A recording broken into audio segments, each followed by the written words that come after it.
আগামীকাল এরকম 16 তারিখ টুডে ওয়েস্ট বেঙ্গলের সব কটা জায়গাতেই আপনার ফেয়ারলি ওয়াইড স্প্রেড রেনফলের ফোরকাস্ট দেওয়া হয়েছে, সম্ভাবনা আছে।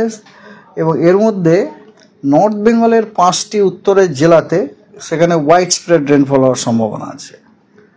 17 তারিখে উত্তরবঙ্গের 5টি উত্তরের যে জেলা দার্জিলিং, জলপাইগুড়ি, কালিম্পং এবং কোচবিহার সেগুলিতে আপনার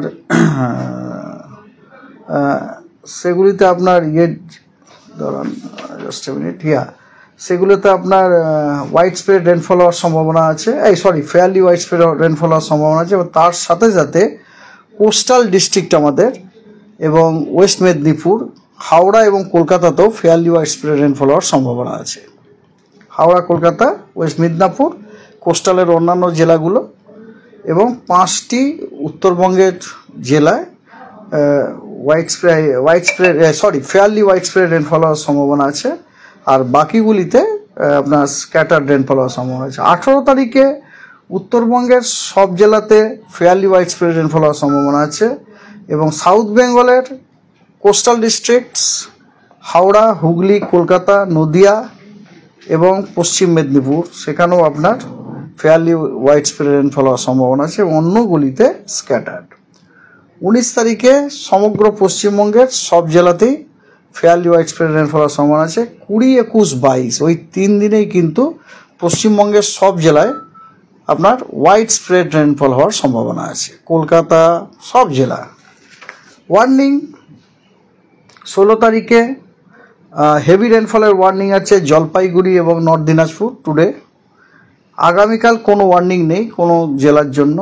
18 তারিখে উত্তরবঙ্গের উত্তরের 5টি জেলাতে খালি থান্ডারস্টর্ম অ্যান্ড লাইটনিংয়ের ওয়ার্নিং আছে।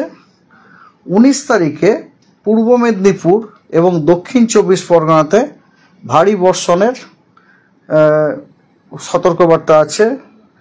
20 তারিখে ভারী বর্ষণের সতর্কবার্তা আছে 2টি মেদিনীপুর, হাওড়া, হুগলি, কলকাতা এবং 2টি 24 পরগনাতে এবং ভারী বৃষ্টির সতর্কবার্তা আছে কালিম্পং এবং জলপাইগুড়িতে। আর গতকাল যে লো প্রেশারটি কথা আমরা উল্লেখ করেছিলাম সেই লো প্রেশারটি কিন্তু প্রায় পশ্চিম দিকে ওটা মুভ করেছে, অনেকখানাই মুভ করে গেছে। মুভ করে ওটি বর্তমানে আছে দক্ষিণ ছত্তিশগড়ে এবং তার সারাউন্ডিং পার্শ্ববর্তী বিদর্ভ রিজিয়নে আছে। বিদর্ভ রিজিয়নে আছে।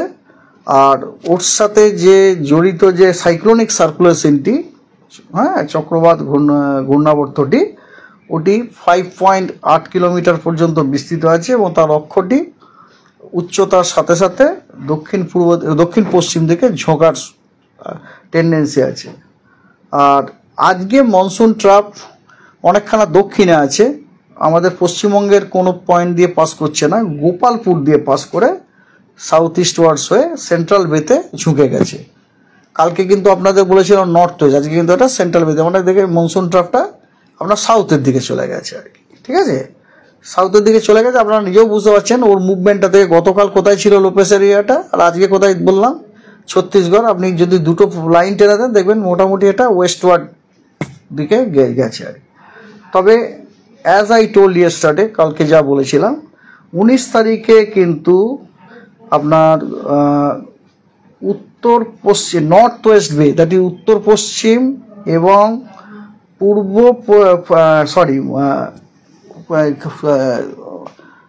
পশ্চিম মধ্য বঙ্গোপসাগরে একটি নিম্নচাপ ফর্ম হওয়ার সম্ভাবনা আছে 19 তারিখে।